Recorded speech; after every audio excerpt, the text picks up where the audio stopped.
क्योंकि मैंने देखा कि पंजाब में वो लोग अलग अलग लड़ रहे थे, बंगाल में वो लोग अलग अलग लड़ रहे थे, और वैसे वो एकजुट थे।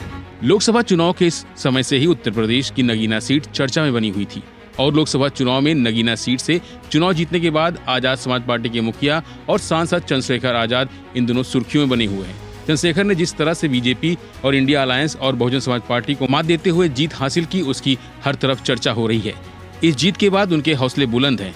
इसकी बानगी सदन में भी देखने को मिली जब चंद्रशेखर ने राष्ट्रपति के अभिभाषण के धन्यवाद प्रस्ताव पर सदन को संबोधित किया और अब एक बयान देकर उन्होंने कांग्रेस और बीजेपी के साथ साथ अन्य पार्टियों की भी नींद उड़ा दी है। दरअसल नगीना सांसद चंद्रशेखर आजाद ने न्यूज एजेंसी ANI के पॉडकास्ट में बात करते हुए आगे की रणनीति का खुलासा किया। उन्होंने कहा कि अगर कोई उन्हें वोट कटवा कहता है तो वो गलत है। इस दौरान उन्होंने कहा कि हम सारे चुनाव लड़ेंगे और सिर्फ यूपी ही नहीं, हम बिहार, मध्य प्रदेश, राजस्थान, दिल्ली में भी चुनाव लड़ेंगे। हम उत्तराखंड और पंजाब में भी चुनाव लड़ेंगे। हम आजाद समाज पार्टी को बड़ा बनाएंगे।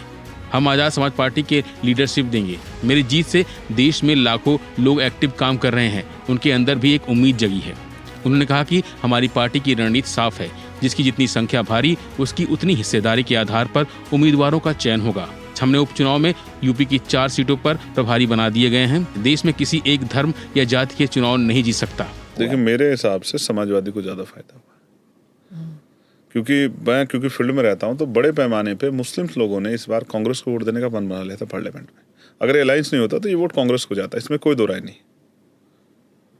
तो फिर परिणाम बहुत अलग होते, तो फायदा बढ़ जाता। फिर कांग्रेस को भी फायदा हुआ है क्योंकि कुछ वोट संगठित हुआ है तो उसका फायदा हुआ। अब भविष्य में क्या हो सकता है, मैं इंडिया अलायंस के बारे में ज्यादा कुछ इसलिए नहीं कह सकता क्योंकि मैंने देखा कि पंजाब में वो लोग अलग अलग लड़ रहे थे, बंगाल में वो लोग अलग अलग लड़ रहे थे, और वैसे वो एकजुट थे। तो मुझे नहीं पता कि वो, और ये भी नहीं पता कि वो एक दूसरे के साथ रह के एक दूसरे को दिल्ली में इतना अच्छा समीकरण था, वो हराने के लिए लड़ रहे, जीतने के। मैं इन पर कुछ नहीं कहना चाहता। पर अब जब बाई इलेक्शंस होंगे तब भी वो साथ होंगे, तो आपको क्या बेनिफिट मिलेगा? आप किसी के साथ भी नहीं है। इसलिए मैं किसी के साथ नहीं हूँ कि मेरा वोटर भ्रमित ना हो। मुझे अपनी पार्टी को आगे बढ़ाना है। इंडिया अलायंस का वोटर भ्रमित हुआ है? नहीं। अब अगर मैं उनके किसी के साथ खड़ा दिखा दूंगा तो मेरे लोगों पर प्रभाव पड़ेगा, लेकिन उनको, मेरे लोगों में भी बहुत गुस्सा है कि इन लोगों ने हमारे नेता को हराने के लिए एडी चोटी के जोड़ लगाए। लेकिन मैंने उनसे कहा कि उनसे मत लड़ो। मेरी लड़ाई ना भाजपा समाजवादी से, ना कांग्रेस से, ना बसपा से। मेरी लड़ाई सत्ता बैठे लोगों से, क्योंकि उन्हीं लोगों के को अधिकार जो है देने की ताकत है। तो मुझे उनसे लड़ना है। सत्ता में दिल्ली में भी बीजेपी है, मतलब सेंटर में बीजेपी है, केंद्र में बीजेपी है, और आपके राज्य जहां से आप जीत के आए दोनों से लड़ रहे हैं। तो आप बीजेपी से आपकी लड़ाई है। देखिए, सत्ता में वो बैठे हैं, मेरी व्यक्तिगत कोई लड़ाई नहीं, मेरे लोगों के अधिकारों की लड़ाई है। कुल मिलाकर चंद्रशेखर आजाद के इस प्लान से आने वाले दिनों में बीजेपी और कांग्रेस की मुश्किलें बढ़ सकती हैं, क्योंकि बसपा के कमजोर होने के बाद बीजेपी और कांग्रेस दोनों की ही नजरें दलित और पिछड़ा वोट बैंक पर टिकी हैं। ऐसे में अगर आसपा यानी आजाद समाज पार्टी मजबूती के साथ चुनाव में उतरती है तो बसपा का वोट बैंक उनकी ओर रुख कर सकता है।